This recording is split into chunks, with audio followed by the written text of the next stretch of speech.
Olá, eu sou o Victor Fontana, esse aqui é o meu canal, ele pode ser um pouco seu. Para isso, deixe o seu like nesse vídeo, também o seu comentário, que muito agrega para mim, e se inscreva no canal, ative as notificações, assim você fica sabendo de tudo que acontece por aqui. Se você realmente se identifica com o conteúdo do canal, eu te convido a ser um membro do canal. Os membros receberam esse vídeo aqui com bastante antecipação, além de outros benefícios de ser membro.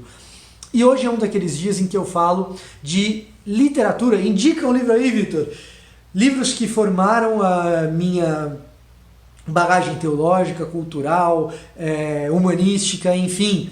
E o tema de hoje é um tema que você já deve ter visto aqui no título do vídeo. Pregação bíblica, como é que a gente faz, como que a gente não faz, em especial sermões que contenham narrativa sedutora. O livro de hoje é The Homiletical Plot, que está aqui na descrição desse vídeo, onde você encontra também livros em português, que eu vou comentar um pouquinho aqui no vídeo, sobre pregação também. Então, se você só lê português, tem coisa para você também, fica até o final do vídeo que eu tenho certeza que você vai gostar. Agora, vamos falar um pouquinho sobre uma coisa que eu tenho certeza que você já viu acontecer em pregações, seja quando você foi pregar, seja quando você viu a pregação de alguém, que é aquela pregação que ela é um pouco truncada, que o pregador está falando de um tema, e aí de repente você dá aquela pescada, você dá aquela distraída assim, e parece que de repente ele está falando de outro tema.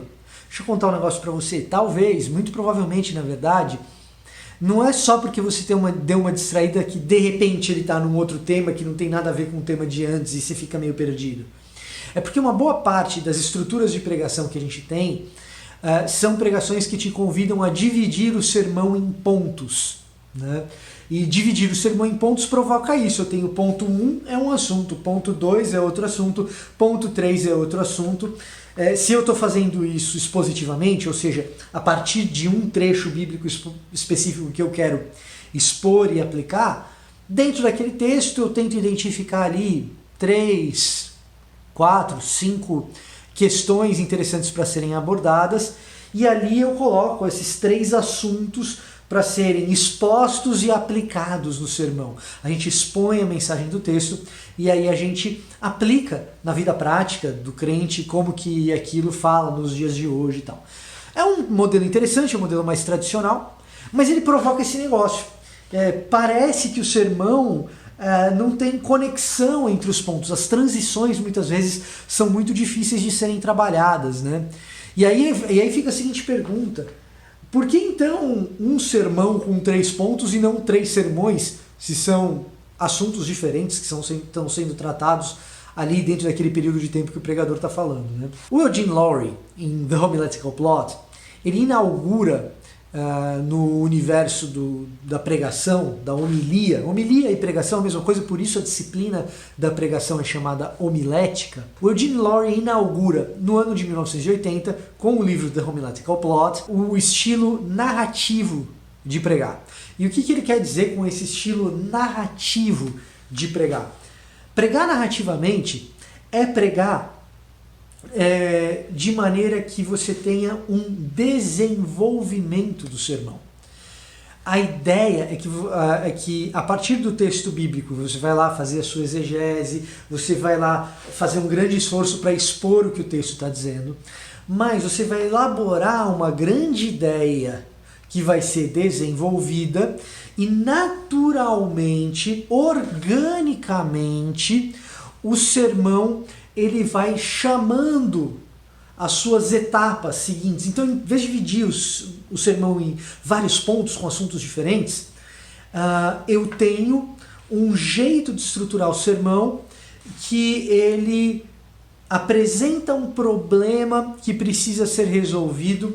Esse problema cria uma certa tensão e ele chama uma determinada resolução, mais ou menos como acontece numa história, num drama, numa boa história de ficção, em que você tem ali um enredo de um protagonista, de um herói.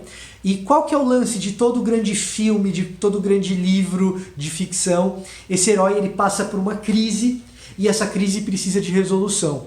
Então o jeito de montar o drama narrativo do sermão, da pregação, é elaborar uma grande questão a ser resolvida e, com o evangelho e com a exposição do texto, desvendar a resolução desse sermão.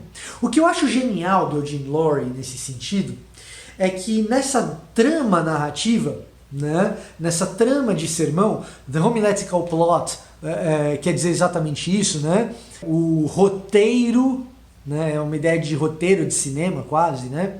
O roteiro homilético, ou a trama homilética. O que eu acho genial nisso é que a maneira como ele monta, como ele desenha a aproximação do pregador para o texto, né, ele te dá ferramentas para que você seja capaz de montar uma pregação que contenha esses elementos de uma excelente narrativa.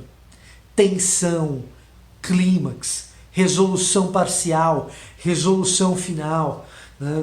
Essas pitadinhas de coisas que fazem com que a gente fique preso na cadeira do cinema e bobo com todas aquelas coisas que vão acontecendo naquela história fantástica. E a grande virtude disso é que o texto bíblico, ele é majoritariamente narrativo. A gente tem mais ou menos aí de 65% da Bíblia que é narrativa. Então, se você tem equipamentos narrativos para pregar um texto que ele já é originalmente narrativo, a exposição daquele texto fica até mais natural. A introdução de personagens, como trabalhar esses personagens, as tensões individuais deles, né? Então o Eugene Laurie tem essa genialidade de tratamento das histórias e como fazer isso a partir das histórias bíblicas, de forma que as histórias bíblicas provoquem tensão, alívio e, claro, respondam a questões do cotidiano das pessoas que estão ali no banco da igreja. Exige uma alta capacidade de arte, né? É uma coisa artística por parte do pregador, dá muito trabalho e exige muito treinamento para se dominar a técnica. E nem sempre você vai utilizar essa técnica, mas conhecê-la pode te ajudar até mesmo a fazer um sermão clássico de 3 pontos, no qual talvez um dos pontos você desenvolva uma narrativa. Ou talvez na sua introdução você desenvolva uma narrativa muito curta, mas com uma bela de uma pegada, um punch bacana, que vai te dar a atenção para as pessoas ouvirem aqueles 3, 4 ou 5 pontos que você quer expor, né?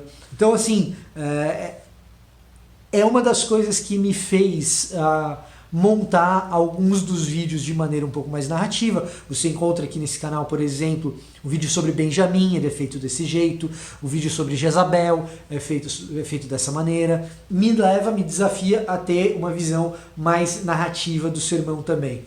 Exemplo, quando eu vou pregar ali em Apocalipse e você tem as visões de João e tal, eu tento conduzir a pessoa a imaginar a situação de João na ilha de Patmos, o que significaria na visão de João entrar num palácio real do imperador e o que significa entrar no palácio do pai que ele observa, né, no juízo, não no juízo final, mas na revelação da ilha de Patmos, né? Então, imagina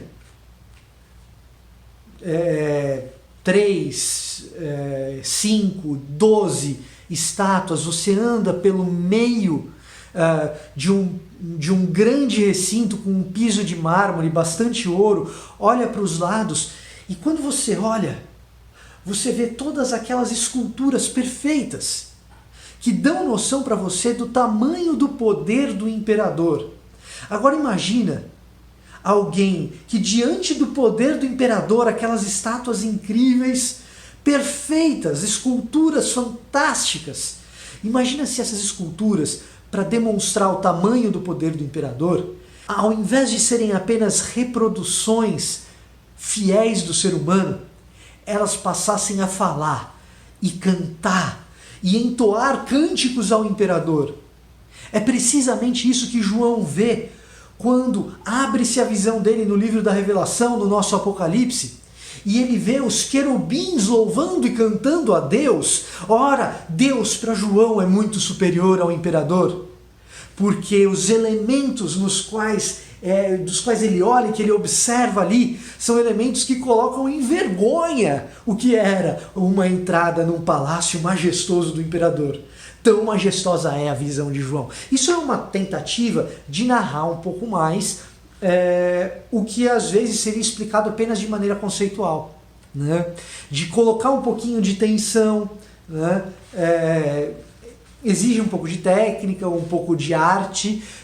Eu não sou brilhante nesse aspecto, tem gente que é muito melhor que eu, tem gente que já treinou muito mais do que eu, mas eu acho que é uma das coisas que a gente pode adicionar para o nosso sermão, para adicionar não apenas em interesse e prender a atenção da pessoa, mas também para que o texto bíblico, que é narrativo, na sua maior parte, quando ele é narrativo, seja mais fielmente exposto, né?